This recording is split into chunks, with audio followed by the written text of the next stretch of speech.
بسم اللہ الرحمن الرحیم۔ بسم اللہ الرحمن الرحیم۔ تاریخ اسلام سبق نمبر 37، علامہ ڈاکٹر سر محمد اقبال رحمہ اللہ تعالی۔ عزیز طلباء، آج کے درس میں ہم ڈاکٹر محمد اقبال کے بارے میں پڑھیں گے۔ اس سے قبل ہم نے علامہ مولانا ظفر علی خان، جو کہ ایک عالم بھی تھے، شاعر بھی تھے، مصنف بھی تھے اور صحافی بھی تھے، ان سے متعلق تاریخی حقائق کو جانا۔ آج ہم ڈاکٹر صاحب کی زندگی، اگرچہ اس پر اتنے مقالہ جات لکھے جا چکے ہیں، اتنی کتب لکھی جا چکی ہیں کہ مزید اس پر گفتگو کرنا وہ مناسب تو نہیں ہے، لیکن چونکہ کورس کا حصہ ہے اور اس میں کچھ نئے حقائق جو انشاءاللہ تعالی میں آپ کے ساتھ شیئر کروں گا۔ اگر ان کا تعارف دیکھا جائے تو علامہ ڈاکٹر محمد اقبال 9 نومبر 1877 میں بمطابق 3 ذی-القعدہ 1294 ہجری میں سیالکوٹ میں پیدا ہوئے، اور آپ کے والد گرامی کا نام شیخ نور محمد تھا۔ ماں باپ کے نام پر آپ کا نام جو ہے وہ اقبال رکھا گیا، اور 20ویں صدی کے ایک معروف شاعر، مصنف، قانون دان، سیاستدان، مسلم صوفی اور تحریک پاکستان کی اہم ترین شخصیات میں سے ایک پھر بنے بڑے ہو کر۔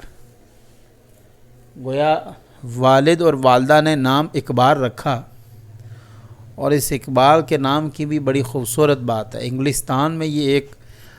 کلاس میں کچھ دیر سے آئے تو پروفیسر نے پوچھا کہ آپ اقبال دیر سے کیوں آئے ہیں؟ تو اقبال نے بہت ہی خوبصورت جملہ کسا اور کہا، استاد، اقبال ہمیشہ دیر سے آتا ہے۔ در حقیقت اقبال کا معنی بلندی عروج بھی ہوتا ہے۔ تو سامعین محترم و عزیز طلباء،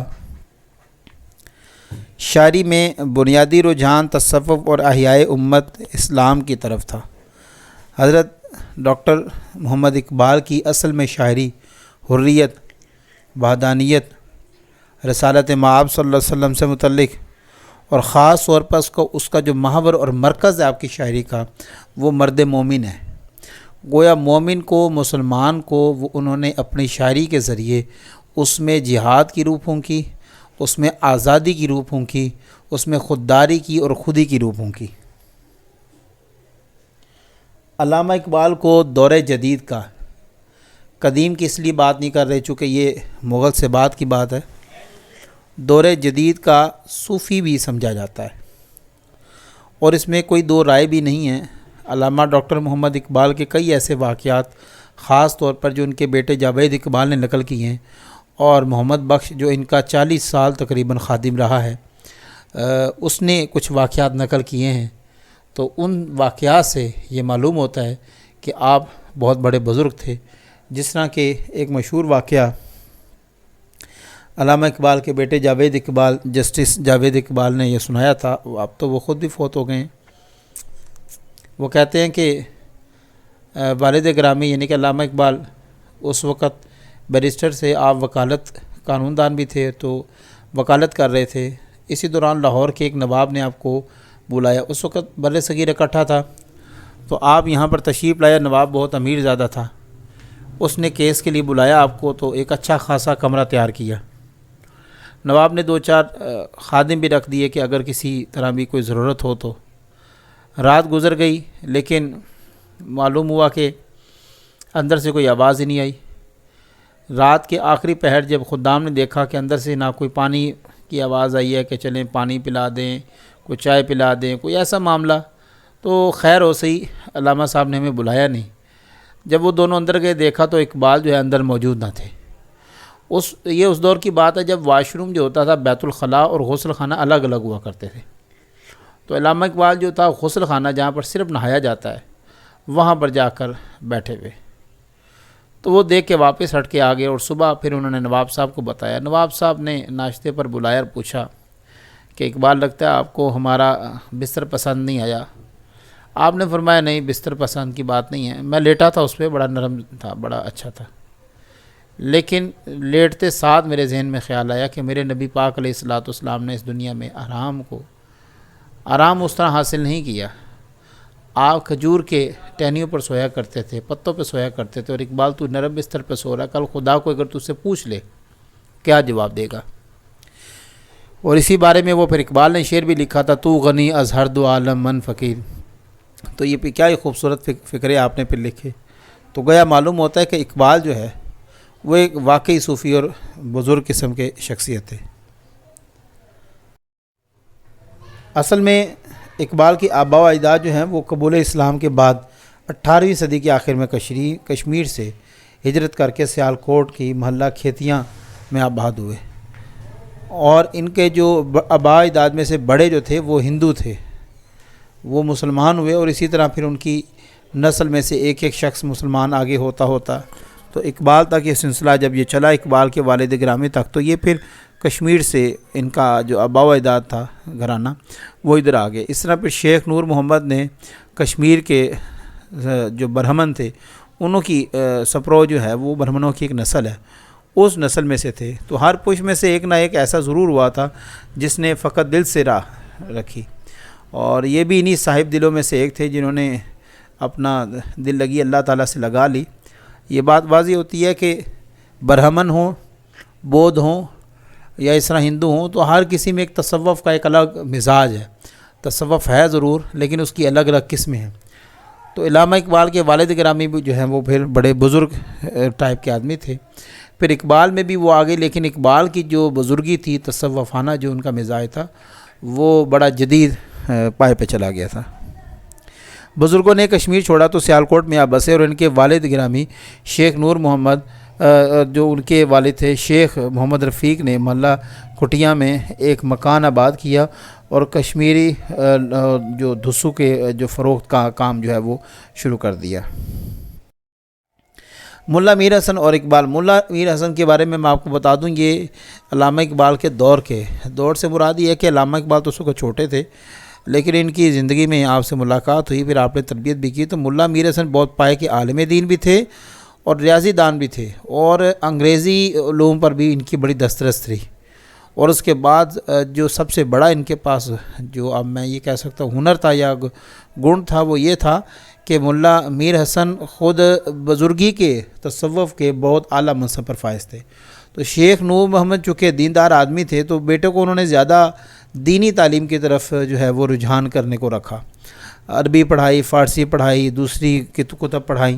اور سیالکوٹ کے اکثر مقامی علماء کے ساتھ دوستانہ مراسم بھی تھے، اور شیخ نور محمد خود بھی ظاہری بات ہے بزرگ قسم کے بندے تھے، تو ان کے لیے یہ تو مشکل نہ تھا۔ تو اقبال کی بسم اللہ کی عمر کو پہنچے تو انہیں مولانا غلام حسن کے پاس، جو کہ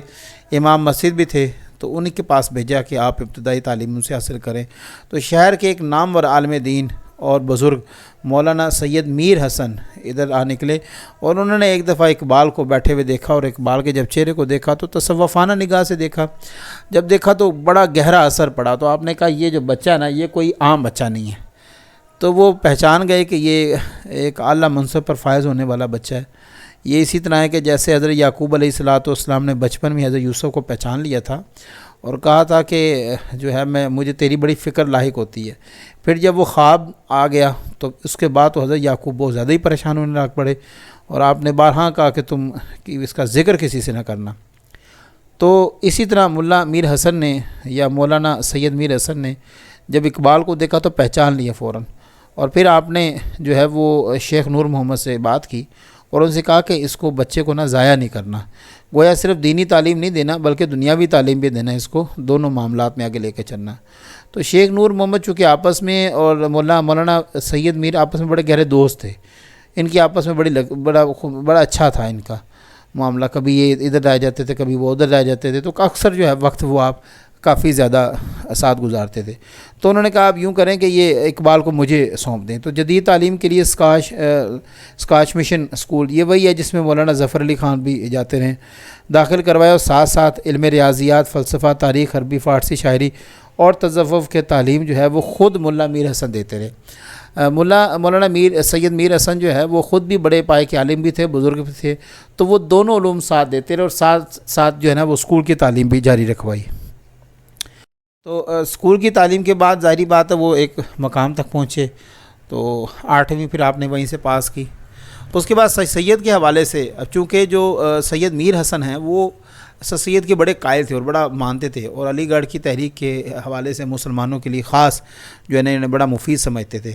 تو حضرت علامہ اقبال جو تھے وہ ظاہری بات ہے ان کے پاس ہی رہتے تھے، تو وہ دن رات انہی کی باتیں سنتے تھے، تو یہ بھی حضرت علامہ اقبال بھی جو ہے ان کے بڑے شیدائی ہو گئے۔ اگرچہ کچھ اختلافات علامہ اقبال کو رہے، اور علمی لوگوں کا یہی خاصہ ہوتا ہے حضرت کہ وہ لوگوں سے اختلاف تو رکھتے ہیں لیکن وہ علمی اختلاف ہوتا ہے، علم کی حد تک ہوتا ہے، ان کا کوئی ایسا مقصد نہیں ہوتا نفرت، بغض، کینہ وغیرہ، ان میں یہ چیزیں نہیں پائی جاتی۔ تو مسلمانوں کی خیر خواہی کا جذبہ تو خیر اقبال کے گھر کی چیز تھی، اور مگر میر حسن کی تربیت نے اس جذبے کو مزید عملی طور پر جو ہے وہ ایک سمت دی، جس کے بعد اقبال نے پھر شاعری دیکھیں آپ، بال جبرائیل اور اس طرح کی کتابیں اگر آپ پڑھیں تو آپ کو محسوس ہوگا کہ مومنوں کے لیے انہوں نے بڑا کام کیا ہے۔ اقبال کا بچپن سے ایک فطری جو ہے وہ کشادگی اور بے ساختی کے ساتھ گزرا۔ قدرت نے انہیں صوفی باب اور عالم دین استاد عطا کیا، جس نے ان کا دل اور عقل یکسو ہو گئی، یعنی کہ دونوں ہدف ایک ہی ہو گیا، دل بھی ہو گیا، دماغ بھی، اور دنیاوی تعلیم، اور یہ تمام چیزیں اکٹھی ہو کے اقبال کا مشن بہت سٹرونگ بنا۔ اور اب آپ کے قلبی فیضان نے جن حقائق کو اجمالاً محسوس کروایا تھا، استاد کی تعلیم سے تفصیلاً بھی معلوم ہو گیا۔ تو 16 برس کی عمر میں علامہ ڈاکٹر محمد اقبال نے میٹرک کا امتحان پاس کیا، فرسٹ ڈویژن اور تمغہ آپ کو وظیفہ بھی ملا۔ تعلیم کے اگر حوالے سے بات کی جائے تو 6 مئی 1893 میں اقبال نے میٹرک کیا، اور 95 میں اقبال نے ایف اے کیا، اور مزید تعلیم کے لیے پھر لاہور آ گئے۔ یہاں آپ نے آ کے گورنمنٹ کالج بی اے کی کلاس میں داخلہ لیا اور ہاسٹل میں رہنے لگے۔ آپ نے لیے انگریزی، فلسفہ اور عربی کے مضامین کا آپ نے انتخاب کیا۔ انگریزی اور فلسفہ گورنمنٹ کالج میں پڑھتے اور عربی پڑھنے اور جو ہے دوسرے اورینٹل کالج میں جاتے، جہاں مولانا فیض الحسن سہانپوری جو کہ بڑے پائے کے عالم دین تھے، اور اقبال کو الحمدللہ اور ماشاءاللہ لوگ بھی ایسے ملے نا، پھر انہوں نے اقبال کو صحیح اقبال بنایا، کیونکہ مولانا سید میر حسن جو تھے وہ تو ظاہری بات ہے ان کو پتہ لگ گیا یہ کیا ہیرا ہے، تو انہوں نے صحیح تراشا۔ پھر آگے جو استاد ملے وہ بھی پھر کمال کے تھے، تو پھر استاد نے مزید ان کو اقبال کو تراشا، اور مزید ان میں جو ہے وہ عربی، فارسی اور دیگر زبانوں کے حوالے سے مدد کی۔ تو 1898 میں اقبال نے بی اے پاس کیا اور ایم اے فلسفے میں داخلہ لیا۔ یہاں پروفیسر ٹی ڈبلیو اور آرنلڈ کا تعلق جو ہے میسر آیا، اور یہ بھی دونوں بڑے ٹاپ کے پروفیسرز ہیں، اور خاص طور پر آرنلڈ جو تھا یہ تو آخری دم تک اقبال نے اس کے بارے میں بھی کہا کہ بس اسلام سے اس کا کوئی تعلق نہیں تھا، باقی وہ بندہ بہت اعلیٰ تھا۔ ٹھیک ہو گیا۔ مارچ 1899 میں ایم اے کا امتحان دیا، اور پنجاب بھر میں آپ اول آئے۔ شاعری کے حوالے سے بات کی جائے تو ابتدائی طور پر اسکاش مشن جو اسکول تھا انٹرمیڈیٹ کیا، اور شاعری کا آپ نے آغاز کیا۔ نہ کسی کو سناتے نہ محفوظ رکھتے، چونکہ بس ایک اپنا مشغلہ تھا تو لکھتے اور پھاڑ کے پھینک دیتے، ایک نارمل سی بات تھی۔ لیکن اس وقت پورا بر صغیر داغ کے نام سے گونج رہا تھا۔ داغ ایک شاعر ہیں جن کا تخلص ہے داغ، تو یہ بڑا ان کا نام مشہور تھا، خصوصاً اردو زبان میں ان کی موزانہ گرفت تھی، اور ہر کسی کو اس بات کا اعتراف وہ کرتا تھا، ہر کوئی بندہ، کہ اس پر داغ جتنی کوئی اردو جو ہے وہ نہیں لکھ سکتا، نہ کوئی بول سکتا ہے۔ تو اقبال کو یہی گرفت کی جو ہے وہ ایک ضرورت تھی، جس سے پھر آپ نے شاگردی کی درخواست لکھ کر بھیجی، جو کہ قبول ہو گئی، اور اس کے بعد کچھ ہی عرصہ بس انہوں نے پالش کیا۔ باقی جب داغ کو معلوم ہوا آپ کی شاعری پڑھ کے، تو انہوں نے کہا بھی یہ بچہ جو ہے نا وہ پیدا ہی شاعر ہوا ہے، اس کو مزید اصلاح کی ضرورت نہیں۔ لیکن جتنا بھی عرصہ رہا اس میں داغ نے بڑی مدد کی آپ کی۔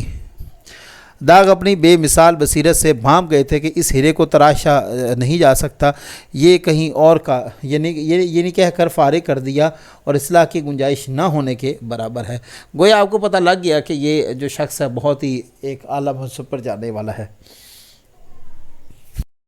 اعلیٰ تعلیم کے حوالے سے بات کی جائے تو 25 دسمبر 1905 کو علامہ اقبال نے اعلیٰ تعلیم کے لیے انگلستان چلے گئے اور کیمبرج یونیورسٹی جو ہے ٹرنٹی یونیورسٹی کالج میں داخلہ لیا۔ اس کے بعد آپ نے جرمنی چلے گئے جہاں پر آپ نے میونخ یونیورسٹی سے آپ نے 4 نومبر 1907 کو فلسفہ میں پی ایچ ڈی کی ڈگری حاصل کی۔ آرنلڈ جو کیمبرج میں نہیں تھے، لنڈن یونیورسٹی میں عربی پڑھاتے تھے، لیکن اقبال بڑی باقاعدگی سے ان سے ملنے جایا کرتے تھے اور بہت سی چیزیں، اور آرنلڈ کے بارے میں یہ بھی کچھ خیالات ہیں کہ یہ اس نے جو ہے وہ تھوڑا سا مستشرقین کے حوالے سے ان میں تھوڑا سا محبت پائی جاتی تھی۔ تصانیف کے حوالے سے بات کی جائے تو اقبال کی پھر تو کیا تصانیف ہیں، کلیات اقبال ہے، علم الاقتصادات ہے، اسرار خودی ہے،